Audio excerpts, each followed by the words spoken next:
Hey y'all, welcome back to my channel. If you haven't been here before, my name is Jules, and usually I start my intro with talking about what kind of content I make, but I don't want to do that today because this video is about some of my frustrations with YouTube as of late. And it also ties into some other content that I've been exposed to on my feed and algorithm. So I feel like it's a great opportunity to sit with my coffee and just vent out these frustrations with you, see what resonates for my audience, other people that are following me that are content creators or people discussing what they've seen other content creators discussing in this regard. When I first started this channel in 2019, I definitely had some chronic illness things going on, but I was not nearly as sick. I did not yet know I was autistic, and I was in a different place in my life. I was a bit younger, and I was so excited to start my YouTube channel, and I just went all in. And a huge reason I wanted to start my YouTube channel was for teen me. I actually had a YouTube channel when I was in high school, and no, it didn't take off. It's not like the ones now where people do all the trending stuff. I was just an emo kid making obnoxious videos now and then, talking about different things and being young. And I always dreamed of having a YouTube channel. So I would just stay up at night with these ideas. In like early 2018-19, I just started having a lot of ideas for YouTube videos flowing through me before I made a channel. And it was disturbing my sleep, but it was this creative process my mind was going through because my mind was obviously really excited about what was to come. And I knew I had to honor my parts that were creating all of these ideas in my head and take the plunge and make a YouTube channel. And I had to sit and say, okay, well, what are my interests? I didn't do, what is my niche going to be? I just simply asked myself, what are my interests? And my interests were at the time and still are mental health, makeup, and music, especially because I was in graduate school for my master's in counseling psychology at the time. I was doing my internship.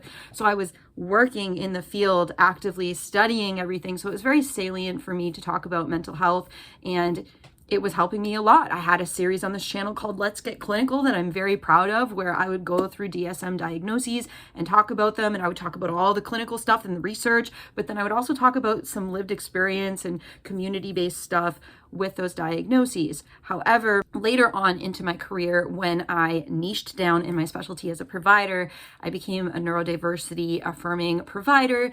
And that led me to say, oh, the DSM's bad and pathology's bad. So I stopped doing that series because that changed. Do I feel that way now? I'm not exactly sure. I feel like a lot has changed in my beliefs throughout the years, which has definitely changed how I pursue content on this channel in general. I think that pathology can be helpful for a lot of people. I do think that it's harmful in a lot of ways, but I also understand how labels and diagnoses and evidence-based treatments and people understanding that whole process is super helpful and life-changing for a lot of people. So I have a more nuanced view on it now than I did in the couple of years that I was in the neurodiversity affirming realm of my career and community, etc. So that was probably 2021 to 2023 or 4 that I made some ND affirming leaning content, some more social justice aligned content. In 2022, that's when I started to get sick with chronic illness, and I had undiagnosed Graves' disease. I probably had it undiagnosed for a year, and I was suffering with a lot of symptoms and pushing through and trying to work, but just switching employers, cutting my hours. And I thought, yay, I'm going to be able to make YouTube videos again. And that just didn't happen the way that I thought that it would. I was so excited to make makeup videos now and then and things like that. But I just found that they didn't do well. And I don't care about things doing well to make money. Even though my channel is monetized, trust me, you don't make much money doing that. It's not livable. I don't care about being famous. In fact, that terrifies me. I like being a small content creator, but I want to actually engage with an audience. I want to connect with peers who share beliefs, values, and interests with me. And I met some people along the way, but it just didn't pan out the way that I hoped that it would. And then when I got sick, it became really difficult to make content. For instance, I used to have a camera and set up here with a camera and a lot of lights and have a full face of makeup on. And it took everything in me just to film a short to body double to get ready and be dressed today and have contact lenses in because I am struggling with so much chronic illness now and I've been unable to work. And so my life has just looked completely different, which obviously is going to affect my content. A year ago, I got very into Squishmallows. I didn't start making Squishmallow specific content until recently, within the past few months. I knew there was some other creators that made this sort of content. They had come up on my feed and I'm really excited about Squishmallows. I love collecting them. They're something that's brought a lot of joy to my life while I've been struggling with chronic illness, while I've been struggling still with my agoraphobia. And going out to get Squishmallows has really helped me with my agoraphobia. It's motivated me to leave the house and do something joyful and aligned. I also just feel like in our political sphere right now, everything is really frightening and overwhelming. And I left a lot of social media. I deleted my Instagram account last year. I left Reddit a few months ago because people started becoming really mean and it was very unmoderated. And I get tired of when people say that's the internet, that's Reddit, no, not on my channel. I have strict comment moderation on. I will be honest about that because I don't care about dealing with hate comments to get views. It's just not who I am as a person. I'm not going to sacrifice my health and well-being and let people disrespect me on my social media platform that I've spent 6 years building. I, again, want those quality interactions with people. So circling back, I have noticed that my Squishmallow content does pretty well. And for a long time, I was very averse to the idea of making YouTube shorts because everything about YouTube shorts is just what's trending. And I used to love YouTube shorts. I found a bunch of cool creators through YouTube shorts. I found some autistic creators. I found some lifestyle creators. I love watching videos of people who are so different from me and have a life completely different from me. And they show their everyday life going out, doing errands, cooking and cleaning, like things that I'm doing, even though we're so different as people, but we still have that way of relating to each other. And for some reason, my feed is not showing me any of that anymore. My algorithm is just about what's popular.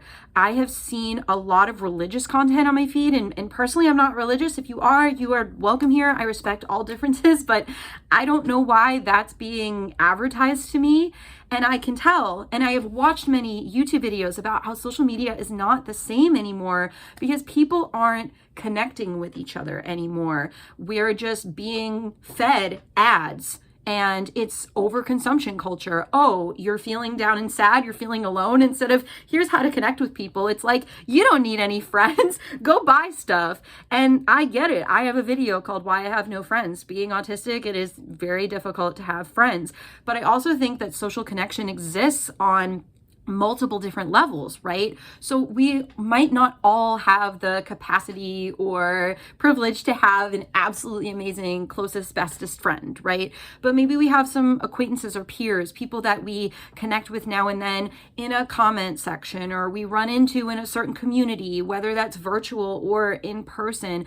And those connections matter. Those connections with people make a difference. And as someone who's autistic, I love those kinds of connections because there's built-in boundaries with them, which I think can be really helpful for people who are neurodivergent or disabled or chronically ill. Like when you're chronically ill or disabled in some way, having virtual community is so important.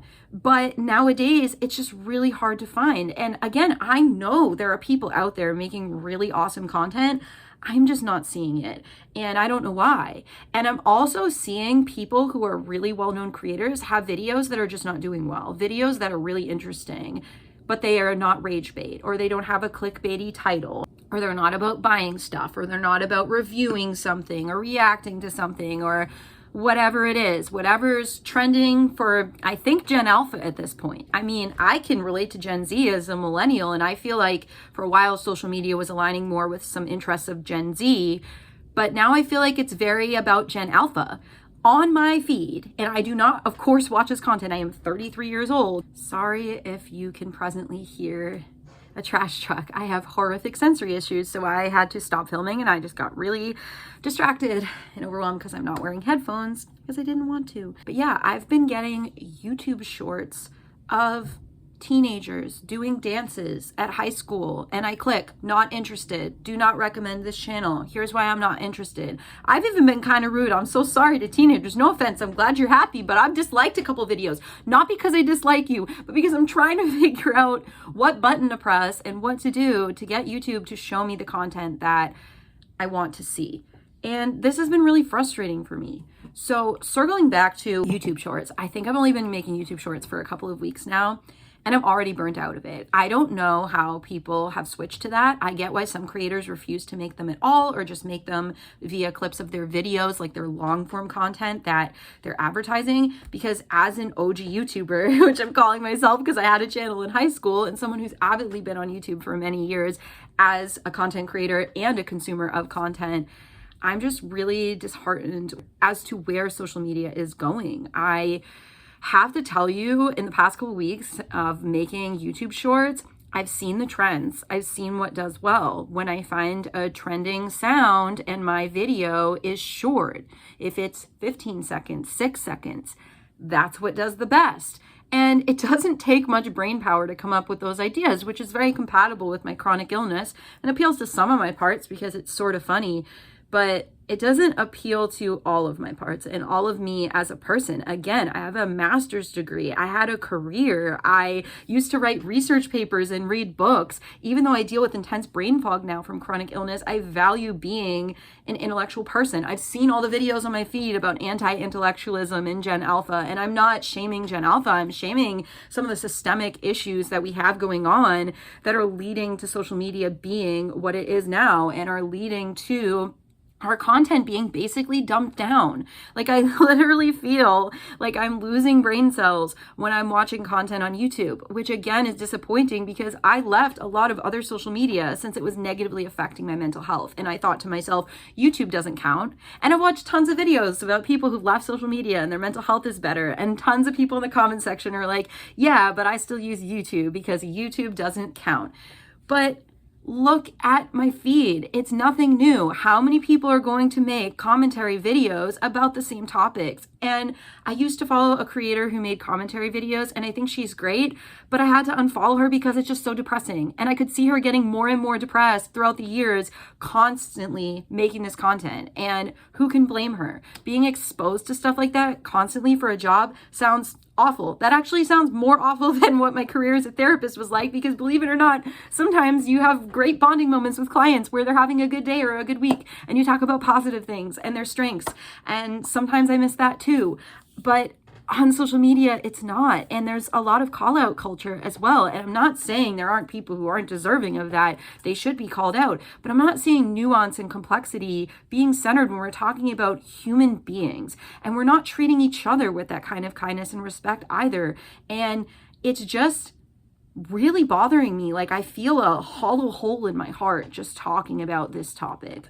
I don't want this video to just be me complaining and end it there. I think I will get a lot of mean comments from people like, oh my gosh, well, why don't you do something about it? Okay, well, how my brain works, this is an autistic bottom-up processor, is I need to talk about this in detail to get to the big picture. And I think talking through this is the precursor to me figuring out what's next for me. One thing I was thinking about last night, I'm going to reference a creator, Holly Audley. And Holly is an autistic content creator who makes creative content on her channel. And she recently made a video about how she decided to split her channel into 2 separate channels because she has 2 niches. She has creative content, and then she has her autism specific content. And she was feeling like she had to combine the 2 in order to keep her audience, in order to keep her niche going on her channel. And I'm sure she has other personal reasons. I don't want to speak for another human being entirely, but I left her a comment because I relate to this. I fought through. I do not care in my values as an authentic human being that my squish content does the best. If I only made squish content, I feel like my brain would fall out of my head. I would feel dumb. I would feel miserable. And that's just not for me. I can't have one solid niche. And I think a lot of that has to do with being ADHD, right? The ADHD part of the ADHD, when I was a therapist, sometimes part of the burnout was like, ugh, I'm talking about the same topics with these clients like over over and over. And some days it's fascinating and other days it feels understimulating and I want to learn about something else or think about something else, which is why I love talking about other things. And I think after what I've lived through, talking about chronic illness is really important, but my chronic illness content does the worst. And I'm not blaming you. I'm not blaming my audience. I'm blaming the algorithm and some ableism behind it of like, well, that's upsetting. No one wants to watch that. So that's another theme that I'm seeing. Yesterday, I went on Substack. I do have a Substack where I write deep thoughts sometimes when I have the spoons. And on the Substack, my entire feed, it wasn't people I followed, and it was all political. It was all about prepare for the worst, hope for the best. It was so upsetting. It reminded me of when I was on Instagram and Reddit and why I left. However, on here, it's like none of that stuff's happening at all. So you have two completely different polarizations of social media that both feel upsetting. I think we need to be somewhat informed about things going on and have the ability to form our own beliefs and opinions and perspectives. And we need uplifting, lighthearted content. And that's originally why I started making squish content, because I know the world's in flames. I know that people want to enjoy positive things. But to honor who I am as a person and all of my parts, I know that even though some of my parts want to stay in what's comfortable and what's uplifting and positive, I need to honor that some of my parts just don't. Some of my parts really still want to talk about mental health and especially chronic illness and autism and how all of that intersects with each other. I'm hoping when my eyes get better, I can do makeup content again. But again, even the style with makeup changed. I love a content creator named Angela Bright, and I learned all about eyeshadow from her throughout the years. Her eyeshadow videos don't do well. I learned eyeshadow's not in with Gen Alpha anymore. My head's just like exploding. I've seen the clean girl look with people's buns pulled back. I'm not insulting you. If that's your look, you guys look really pretty. Like, I think that's great. It's just, I'm a millennial elder emo. This is not who I am as a person. That's not the kind of makeup that I'm going to do. I'm not going to wear no makeup. I don't see the point. I love wearing bright, fun colors. I thought 2016 makeup was cool. I love the emo scene days of makeup as well. And I love old YouTube. I love seeing videos of people that are just average people living their lives. Come to the store with me, do my makeup with me. Today I'm getting my hair cut. Today I'm going to McDonald's. Like, to other people that might seem so boring, but I don't like the parts of social media where people are just going out doing things that no one can relate to, getting all these fancy treatments and going to really expensive stores. And you know what? That just doesn't align for me, yet it's all over my feed. No matter how much I click off of it, no matter how much I try to specify with buttons that I don't want it there. And I'm frustrated because I realize that social media is still negatively impacting my mental health and that it's changed so much. I was watching a commentary video about this recently where someone was talking about when they were younger what social media was like and being on forums. And I thought that was really interesting and how it's changed as time has progressed. So for me, where I started was Buddy for You. In middle school, I was on Buddy for You forums and I got very interested in graphic and web design, and that was my special interest back then. And I made my first couple of online friends through that, and I thought it was so cool. And after I had Buddy for You, that's when MySpace came out, and then Facebook. I was in the generation that had those, and I was and still am the person who uses Facebook to update people on things. Like, I will post about my doctor's appointment and stuff like that, or that I'm having a bad day. And I have memories on Facebook of me doing that. And I see now that people share those memories and say, oh, I was so cringe as a teenager. I can't believe I told everyone what I was going through. I thought the point of social media was to be vulnerable and connect with people. As someone who was autistic and was invalidated and judged and rejected every time they opened up in real life, it was so nice to have the internet. That was my place to just put it all out there for the world and read about other people in my life when I couldn't see them in person or get in touch with them. But my Facebook feed doesn't show me my loved ones anymore. It shows me ads. It shows me reels. It shows me content that I'm not interested, like extreme dieting, which I'm not interested because I have ed history. Like, I don't want to watch that. I just don't. I don't know why it's all over my feed. I swear I'm not watching it. But every social media platform still has its problems. And I vowed to not scroll through Facebook anymore because of that. But I still use it to be authentically me.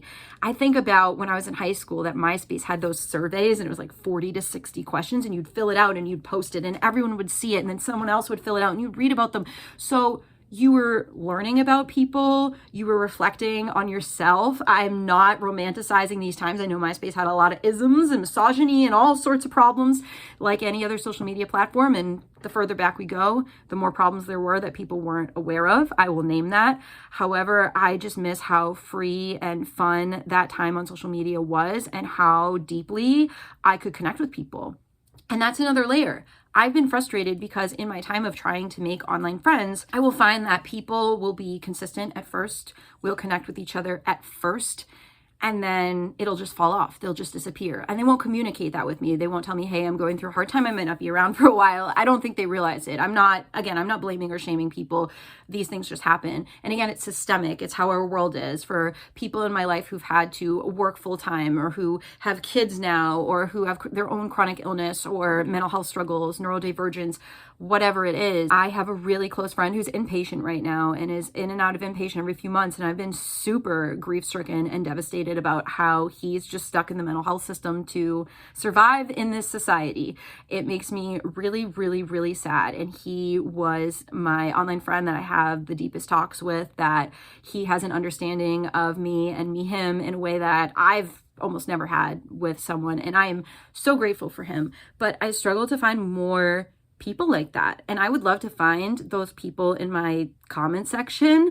And I'm not saying I want to be like close friends with everybody, but just to have enriching, stimulating, interesting conversations that we can learn and grow from together. And while I'm really sick now, I'm still interested in putting the spoons in to have those kinds of conversations with people. But I've noticed that other people aren't these days. They're very burnt out.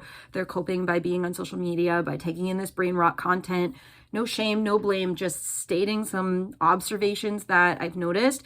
And so I'm feeling very unfulfilled in my life. And I'm sad that I'm being affected by this because I'm thinking a lot about how I love the new Lady Gaga and Spirit Box albums. I listened to both. I pictured myself making a review, but it was so many steps to think about, scripting something and wearing makeup and getting my actual camera out and editing on my computer instead of my phone. And it's just so hard for me to put out the stimulating and intellectual content that I used to. And that's a major barrier that I have, whereas YouTube Shorts are more accessible. However, in order to be in the YouTube Short community, I have to consume YouTube Shorts to know what's going on and what's trending. And I don't know. I don't know how long I can do that. I don't know if I will continue to be committing to that or if I will turn more to making long form content. All right, enough yapping. So what are they going to do about it? Well, I read a book a while ago called Stolen Focus by Johann Hari, and I really think that I need to just put my phone away. I need to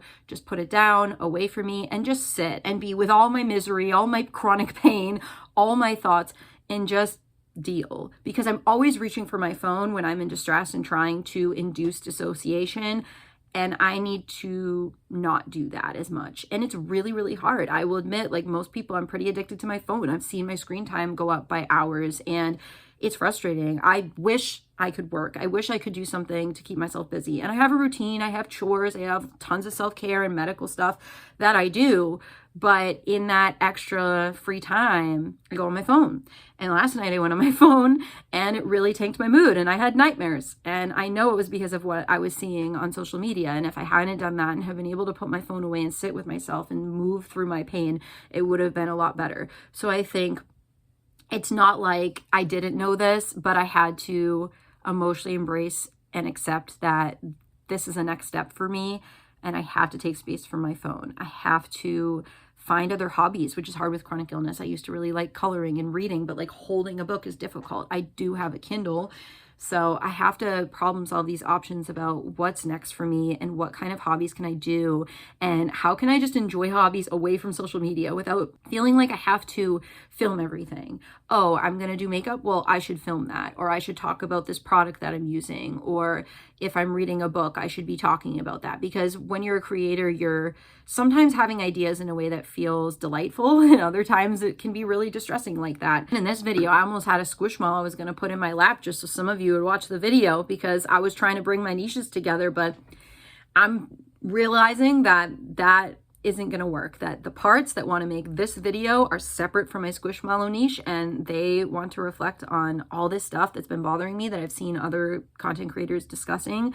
So yeah, I'm going to take more time for me. I have an ND affirming coach. I'm going to talk to her about this as well. And I'm going to spend more time trying to be present in my life, even though I have a dissociative disorder, which I never talk about on my channel, but I am formally diagnosed with that, and that is difficult for me. So I think I know why I'm doing this. I know that it's not helping me. And while I'm mad systemically about how social media is, I think this is a learning experience that I have to accept it's like this, and I can't change it. I can't fix it. There's nothing I can do. In order to cope with the change, I have to change. Woo! See, there's the big picture. In order to cope with change, I have to change. I have to accept the change, which can help me change. Yep, that makes sense. Well, I'm glad that I've made it to the end of the video. If you enjoyed this video, please give it a like. I'd love if you subscribe to my channel. If you're interested in my content, please leave a comment in the comment section with your thoughts, opinions, beliefs, values, perspectives, anything intellectual, emotional, true and authentic to you. I want to see more of that on social media. So I would be thrilled to hear from you and what you think about this topic. I don't need any advice or suggestions, so I do posit that boundary. If you've made it this far, I will figure this out for myself, as I said. So thank you so much for watching, and I will catch you on the flip side. Bye, all.